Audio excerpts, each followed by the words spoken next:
day. This is the Professor, drwillphd, PhD, and today's Thursday, July 13th, 2023. It is 1:55 and 27 seconds, a.m. Eastern Standard Time, and today's research, plastic pollution.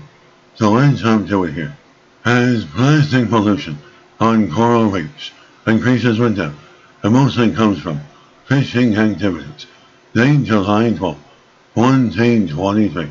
Source: California Academy of Sciences. Researchers reveal the extent of plastic pollution on coral reefs, finding that debris increases with depth largely stems from fishing activities and is correlated with proximity to marine protected areas. And through underwater visual surveys spanning more than 24 locations across the Indian, Pacific, and Atlantic Oceans, the researchers exposed the abundance, distribution, and drivers of plastic pollution at various depths, which in turn enables them to identify what conservation efforts could be prioritized and where to protect our planet's vulnerable coral reefs. As plastic pollution is one of the most pressing problems plaguing ocean ecosystems, and coral reefs are no exception.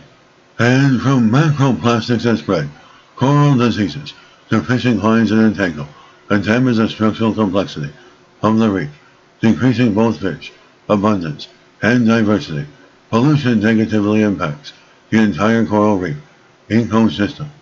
As for the study, the researchers conducted more than 1,200 visual surveys across 84 shallow and mesophonic reef ecosystems located in 14 countries. And to survey hard-to-reach mesophonic or twilight zone coral reefs that exist between 100 and 500 feet, 30 and 150 meters deep, researchers rely on specialized diving gear that few other scientific dive teams are trained to safely use. According to the study, coral reefs appear to be more contaminated by plastics and other human-derived debris than other marine ecosystems that have been evaluated, but are much less polluted than shoreline ecosystems like beaches and wetlands. However, contrary to studies of near-shore environments, the researchers found that the amount of plastic increased with depth peaking in the mesophonic zone that was mostly derived from fishing activities. It was surprising to find that debris increased with depth since deeper reefs in general are farther from sources of plastic pollution. We are almost always the first humans to set eyes on these deeper reefs, and yet we see human-produced trash on every dive. It really puts the effect we have had on the planet into perspective. Of the total debris, 88% was macroplastics, larger than about 2 inches, 5 centimeters. The researchers posit that the potential causes of pollution reaching such depths include increased wave action and turbulence near the surface, dislodging trash and carrying it away. Recreational divers removing debris from more accessible shallow reefs and shallow corals with higher growth rates, overgrowing the trash, hiding it from their surveys. Over the course of the study, the researchers found human-derived debris in nearly all locations, including some of the planet's most remote and pristine coral reefs, such as those adjacent to uninhabited islands in the Central Pacific. The lowest density of pollution, around 580 items per square kilometer, were observed in locations such as the Marshall Islands. As Cameroons, an island chain on the southeast coast of Africa, had the highest density of pollution, with nearly 84,500 items per square kilometer, the equivalent of around 520 pieces of debris on the 1 football field. And troublingly, the researchers say that because these plastic-laden deeper reefs are more difficult to study, they are rarely included in conservation efforts, management targets, and discussions, despite harboring unique biodiversity that is often not found on shallow reefs. The findings provide more evidence that the mesophonic is not a refugee for shallow reef species in a changing climate as we once thought. And these reefs face many of the same pressures from human society as shallow reefs and have a unique and poorly studied fauna. We need to protect deeper reefs and make sure they are included in the conservation. Although the researchers found much consumer debris, such as water bottles and food wrappers, which are often the main source of plastic pollution in other ecosystems.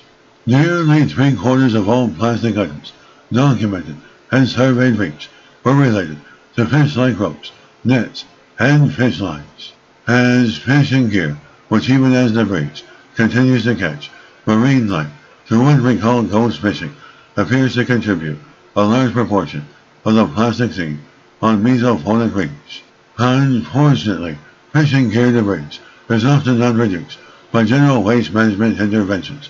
Therefore, specific solutions related to the needs of fishers should be considered, as such as no charge disposing of damaged gear, imports or individually labeling gear to ensure fishers take responsibility for misplaced equipment, and to uncover the drivers of coral reef pollution.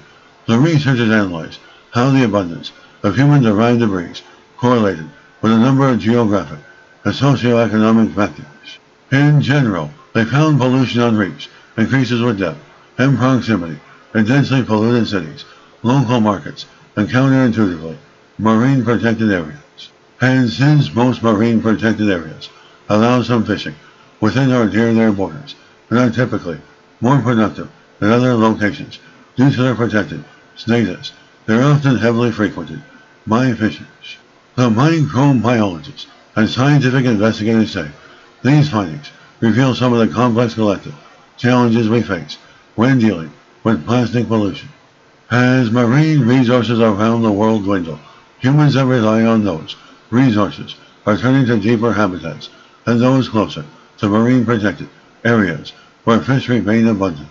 Ultimately, the researchers hope that by teasing out the major drivers of pollution, as well as demonstrating that plastic pollution increases with depth, conservation efforts can be redirected to better protect and ensure a thriving future for Earth's coral reefs. And because these ecosystems are ecologically and biologically unique, much like their shallow water cousins, they need to be conserved and explicitly considered in management plans. And this is the Professor of Microbiology, Bioinformatics, Pathophysiology, and leader of research. This video was created for educational purposes only. Hope you enjoyed listening. Until next time, have a great day.